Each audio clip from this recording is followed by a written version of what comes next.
jusqu'en 2027, pour pouvoir moderniser l'ensemble des transports en commun en Île-de-France, il faudrait 15 milliards d'euros, ce qui est une somme extrêmement importante. La région, pour l'instant, met sur la table 4 milliards d'euros, espère que l'État, de son côté, mettra la même somme, mais on est loin du compte. On est vraiment en deçà des besoins pour pouvoir développer les transports en commun de manière conséquente. Et pourtant, c'est un des leviers régional le plus important, un des plus importants, notamment pour lutter de manière réelle contre le réchauffement climatique, en incitant les Franciliens à prendre de plus en plus les transports en commun et en leur permettant de pouvoir les prendre en assurant une vraie qualité de service, une véritable desserte. Mais il y a des choix politiques désastreux qui ont été faits et finalement qui limitent les investissements aussi.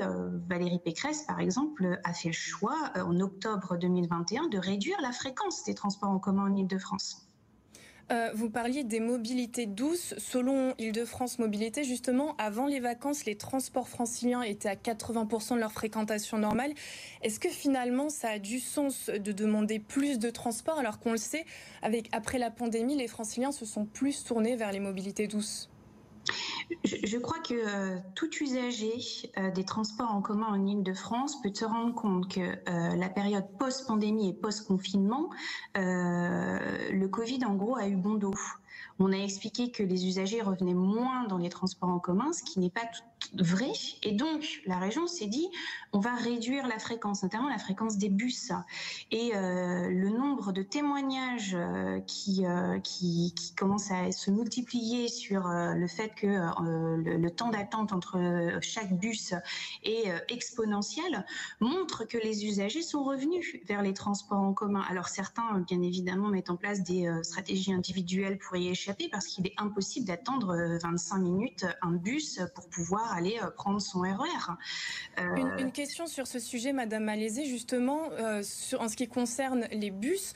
Île-de-France Mobilité se défend, ils affirment rajouter des offres de bus, mais depuis la fin de la pandémie, là aussi, il y a des vrais problèmes pour recruter des chauffeurs de bus. C'est vrai qu'on se souvient d'images qu'on a pu montrer sur notre antenne de chauffeurs de bus qui se font agresser. Est-ce que le problème, c'est pas plutôt d'essayer d'assurer leur sécurité pour pouvoir recruter ? Alors, il y a un manque de moyens humains, c'est vrai pour les bus, c'est vrai aussi pour les RER. Par exemple, le RERC, les conducteurs nous ont annoncé la semaine dernière qu'ils venaient d'être informés que parce qu'il n'y avait pas suffisamment de conducteurs, il y aurait 27 trains en moins par jour à partir du 5 septembre, ce qui vient s'ajouter aux 30 trains en moins par jour décidés par Valérie Pécresse l'année dernière. Et en fait, s'il y a un manque de personnel dans le secteur des transports, c'est parce que la privatisation qui est rampante n'est pas une fiction. Et les premiers dans l'ouverture à la concurrence, à toucher du doigt ce qu'est l'ouverture à la concurrence, ce sont les agents des transports. Et les agents des transports voient leurs conditions de travail se dégrader de manière conséquente.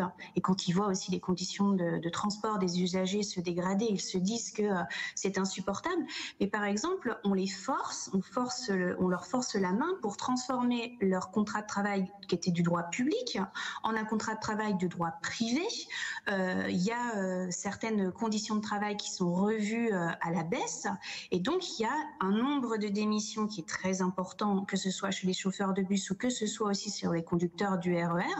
Et donc on se retrouve dans une situation de pénurie. Et cette pénurie, en fait, elle est, si vous voulez, elle anticipe l'ouverture à la concurrence et c'est un des premiers aspects de l'ouverture à la concurrence qui est directement perceptible.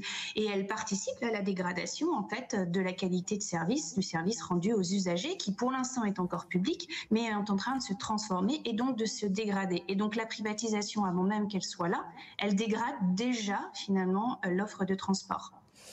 Une question, la hausse du prix du pass Navigo pour améliorer les services est parfois mise sur la table. J'imagine que selon vous, ça n'est pas une solution envisageable ? Alors, elle est mise sur la table par Valérie Pécresse, cette hausse du tarif transport et du tarif Navigo.